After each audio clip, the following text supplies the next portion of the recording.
Hi, this is the heat diffusion lab, and I'm gonna make two videos. In this first video, I'm just gonna talk about the concept and the different methods.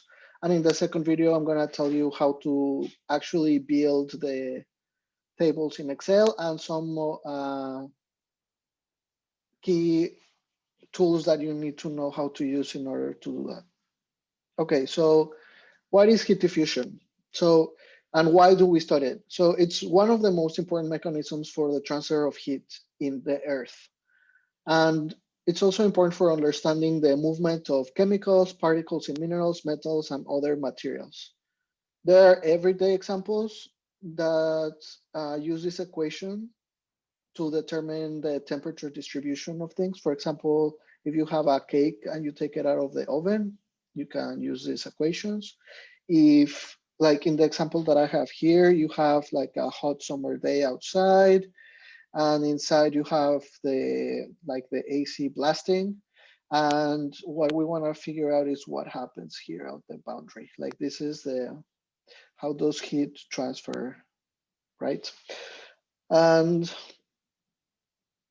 okay, so in this lab, uh, there are a lot of like mathematical solution to these kind of problems, but we are gonna use numerical methods.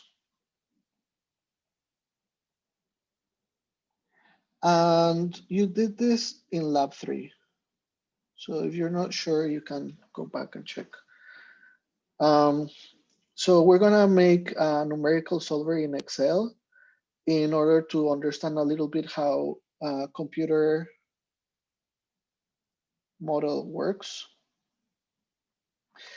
And also it's gonna be a good resource for you to have if you wanna solve a simple diffusion problem that you might encounter in the future. I'm really happy I have it now, and I'll definitely use it as a solver for any problems that I find. It's really there's a wide range of applications, you know, from the cake to the room to lava cooling, which is what we're gonna do. Okay, so we're gonna use a numerical method, and I forgot to say, because there are a lot of cases where analytical solutions do not exist.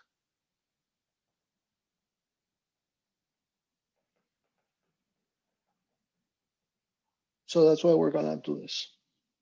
Okay, the goal is to produce a one-dimensional generic heat diffusion model in Excel, test it using an analytical solution to a diffusion problem, and use the model to gain insight into geologic problems. In this case, we have a specific scenario about a lava lake cooling. So in your Excel file, you're gonna have one table with the numerical solution, one table with the analytic solution, and one table where you're gonna compare both of them. Okay, so what is a numerical solver? So we're gonna make this numerical solver following something called the finite difference method. And this was developed by Crank and Nicholson back in 1947. And you know, this lab is based on the material that you read on chapter 5 on Philpotts. So if you get stuck at any point and wanna visit that again, that is pages 81 to 85, and they're uploaded on Blackboard, okay? So what is a finite difference method? You know, it's a tool for approximating the solution to a differential equation. And the differential equation that we're going to be working with, and we have been working with for the past week, is Fourier's equation.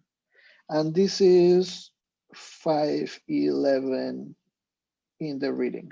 Okay, but for our purposes, this is going to be equation 1. And I'm going to talk a little bit about this equation, I guess. So big T, you know, is temperature.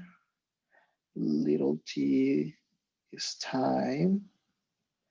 And what is little k? Remember?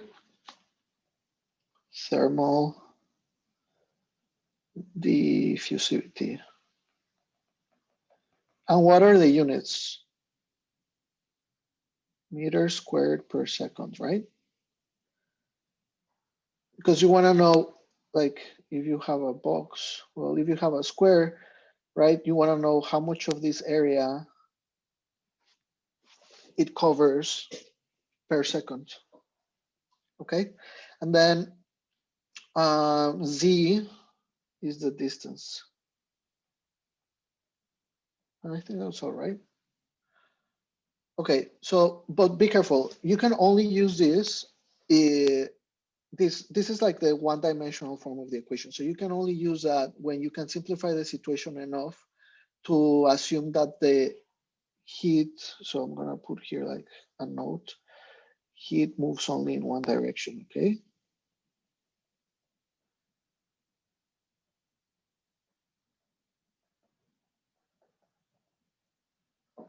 Sorry for the handwriting. Okay, so what does this mean? Like, what does that equation actually mean? It means that temperature, the temperature change, right, is a function of two things, time and position.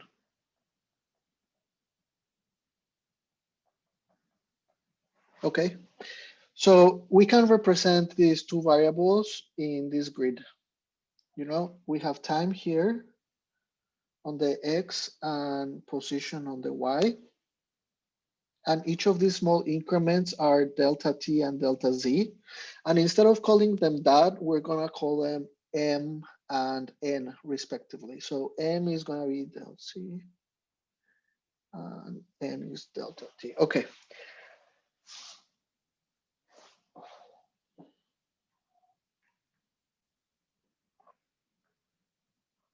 Okay, so now the temperature at any point, like let's say here, all right, is gonna be represented by the Taylor series expansion of Tm comma n plus one.